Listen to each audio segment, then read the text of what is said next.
Il y a tellement de moments vraiment magiques, je pense, par exemple, à la façon dont un message disparaît quand tu le supprimes. C'est une expérience vraiment agréable. Exactement. Et tu peux pas imaginer comme c'était dur à réaliser. Surtout sur Android. On parle, je crois, de l'effet genre claquement de doigts de Thanos, genre le message se transforme soudainement en des dizaines de milliers de petites particules qui s'envolent comme de la poussière, emportées par le vent, et ça rend super bien. Mais c'était vraiment très difficile à réaliser. Je pense que c'est probablement une de mes animations graphiques molles préférées. C'est juste de l'art. C'est c'est de l'art pur. C'est incroyable.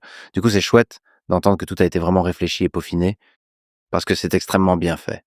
Alors non, en fait, tu ne peux pas vraiment y arriver si tu ne te plonges pas vraiment dedans, et ensuite, tu ne veux pas distraire les gens de leur communication avec ces animations supplémentaires, donc tu veux qu'elles restent plutôt invisibles, d'une certaine manière.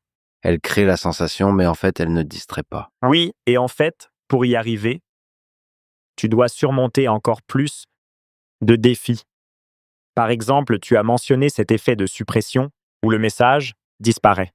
Si tu fais l'animation, enfin, je veux dire que si tu montres l'animation d'abord, puis dans un deuxième temps, le message qui précède le message supprimé se rapproche de celui qui vient d'être supprimé, ça ne donne pas la bonne sensation. Ça fait trop long et trop imposant. Donc ce que tu veux faire, c'est que le message disparaisse. Et alors, pendant que les messages autour se rapprochent afin de combler le vide tout autour qui est créé. Ensuite, imagine tout ce que ça implique, de devoir redessiner tout l'écran. Donc en plus de cette animation super compliquée, tu dois penser à plein de trucs du genre quel type de message, lesquels sont avant ou après. Ça ajoute encore à la complexité. Et encore une fois, sur toutes sortes d'appareils, tout type de système d'exploitation, toutes sortes de tablettes, téléphones, ordinateurs, tout ça. Mais tu sais, une fois que tu y arrives, ça te donne vraiment un sentiment de fierté, en fait, parce que personne ne fait ça. Personne s'en préoccupe. D'une certaine manière, peut-être qu'ils ont raison. Peut-être que personne ne remarque ça. Mais il y a quelque chose qui semble faux quand ce genre de choses est négligé, parce que je comprends que chaque jour, des dizaines de millions de personnes dans le monde suppriment des messages. Quelle expérience ils en ont?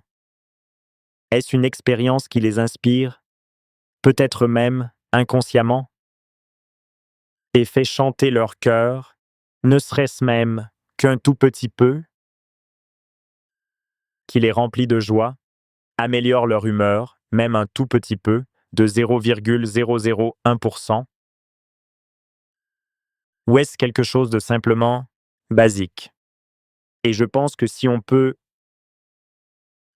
apporter des bienfaits dans la vie des gens, même à travers ces détails subtils, il faut vraiment qu'on y investisse notre temps. Et de la joie, pas seulement une sorte de valeur ajoutée comme de la productivité, mais de la joie. Je pense que Steve Jobs et Johnny Ive ont parlé de ça. Ils mettaient tellement d'amour et d'efforts dans la conception de tous leurs produits, y compris des choses qui n'étaient pas visibles dans les premiers ordinateurs, parce qu'ils croyaient qu'en quelque sorte, par osmose, les utilisateurs pourraient ressentir l'amour que les concepteurs ont mis dans le produit. Et tu totalement raison, en fait. C'est pas que supprimer des messages.